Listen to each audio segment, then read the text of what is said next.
په یو دینار څوکیداری کومه لګیا یم یار څوکیداری کومه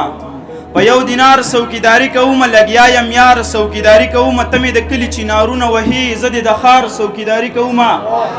ته مې د کلي چینارونه وهي زه دې د ښار څوکیداری کومه بخښنه غواړم درغلی به وې خو ستا نظر څوکیداری کومه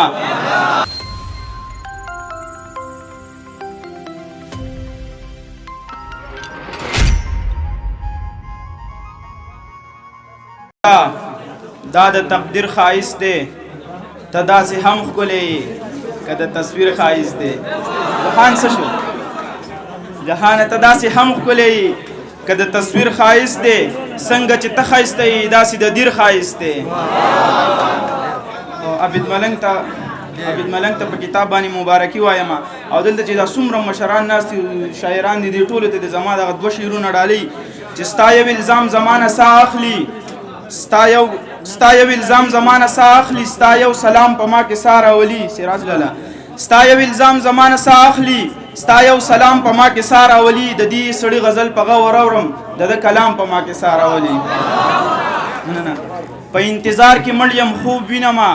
ستاسو په لار کې مړ یم خوب وینم توبه توبه لمې کدې راوړم او په خمار کې مړ یم خوب وینم توبه توبه لمې کدې راوړم او په خمار کې مړ یم خوب وینم دماکه شوي د اندام یم زه په بازار کې مړ یم خوب وینم څو شعرونه نور چې درویش روخان لاله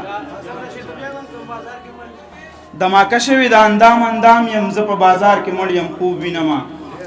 مننه په یو دینار څوکیداری کومه لګیا یم یار څوکیداری کومه په یو دینار څوکیداری کومه لګیا یم یار څوکیداری کومه ته مې د کلي چینارونه وهي زه دې د ښار څوکیداری کومه ته مې د کلي چینارونه وهي زه دې د ښار څوکیداری کومه بخښنه غواړم درغلی به وې خو ستا نظر څوکیداری کومه مننه بخښنه غواړم درغلی به وې خو ستا نظر څوکیداری کومه سرکار زما څوکیداری نه کوي زه د سرکار څوکیداری سلام سرکار زما څوکیداری نه کوي زه د سرکار څوکیداری کوم خلار اختیار که ښه انسان جوړ شه بېوسه خلکو له درمان جوړ شه عجز صاحب خلار اختیار که ښه انسان جوړ شه بېوسه خلکو له درمان جوړ شه په یو حالت کې حوصله مبایله د وخت قارون ته پالوان جوړ شه په یو حالت کې حوصله مبایله د وخت قارون ته پالوان جوړ شه د مذهبونو او فرقو نه واوړه اول انسان شه او انسان جوړ شه چې پس له مرګه دې هم نوم ژوندی وي ته غني جوړ شه ته رحمان جوړ شه په دغه دوه شعرونو اجازت غواړم چې همت وکړه تکړه شه رابېدار شه مسلمانه د دې خاورې د امن طلبګار شه مسلمانه ته ګوره چې د امن بیرغ څنګه پورته کېږي یو ځل د باچا خان بابا په لار شه مسلمانه